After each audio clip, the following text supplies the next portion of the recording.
دوستان همین جوری که داشتم پشت فرمون میرفتم یه چالش دیدم نوشته بود بدترین سوتی‌های زندگیتون رو بگید. حالا من میخوام فقط یه شب خاطرهامو براتون بگم که توش 2 تا سوتی داده بودم. فقط 2 تا سوتی از یه شب تو زندگی خودم رو میخوام براتون بگم. عروسی دایم بود، عروس دوماد رو داشتیم همراهی میکردیم به سمت خانه بخت که رسیدیم تو کوچه و من به ذهنم رسید این شعر که میگه کوچه تنگه بله عروس قشنگه رو بخونم. نمیدونم اون موقع حالا تو تحت تاثیر عروسی بودیم چی بودیم، خلاصه که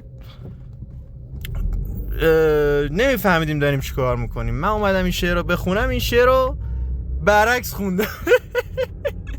این تابلو چرا مزخرف این وسط کی از اینا زدن؟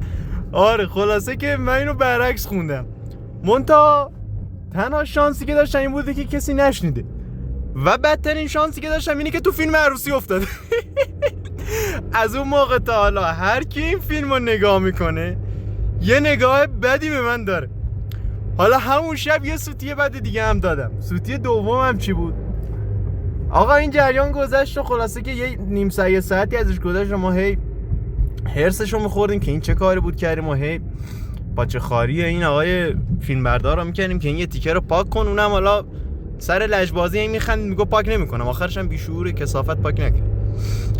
همون شب رفتیم خونه و دایم گفت که اسپیکر داری بیاری؟ گفتم آره اسپیکرم دارم، الان میرم از خونه خودمون برات وام دارم میارم. خونه هامون نزدیک. رفتم از خونه خودمون اسپیکر برداشتم آوردم و خلاصه که اسپیکر براشون گذاشتم طبقه اول خونهشون 2 طبقه بود و خودم رفتم طبقه بالا. زنا طبقه پایین بودن، مردا طبقه بالا بودن.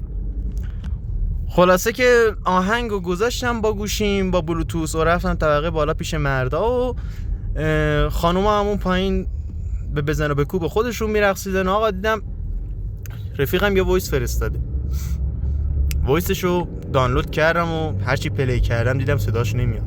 صداشو بلند کردم، بلندتر کردم، دیدم صداش نمیاد. زدم از اول، دوباره خواستم گوش بدم، صداش نمیاد. چند بار پخش کردم، صداش نمیاد. نگاه کردم به اون بالا، دیدم علامت بلوتوث فعاله. همونجا چنان عرق شرمی از این صورت من اومد پایین که به عمرم باورم نمیشد تو یه شب اینجوری 2 تا سوتی وحشتناک بدم. فقط خدا میکردم که این تو وایسش چیزی نگفته باشه، چون رفاقت پسرا واقعا عجیب غریبه، یعنی واقعا بدون فوش نیست. رفتم پایین، در رو باز کردم، دیدم همه خیره شدن به من، یه جوری هم نگاه میکنن که گفتم الان اگه فرار نکنم فردا عروسی رو باید عزا کنن برن منو خاک سپاری کنن. در رفتم و فقط زدم از خونه بیرون. وقتی بلوتوث قطع شد و وایسش رو گوش دادم، موقعی که زدم از خونه بیرون دیدم چنان فوشایی داده که من تو گوگل ترجمهش کردم. آقا وجدانن دارم بهتون میگم تو عروسیا حتی اگر کلتونم داغ نه، شما واقعا کلم هم داغ نبود، من بیشتر تحت تاثیر جو بودم. بدونید دارید چی کار میکنید، واقعا میگم بدونید دارید چی کار میکنید.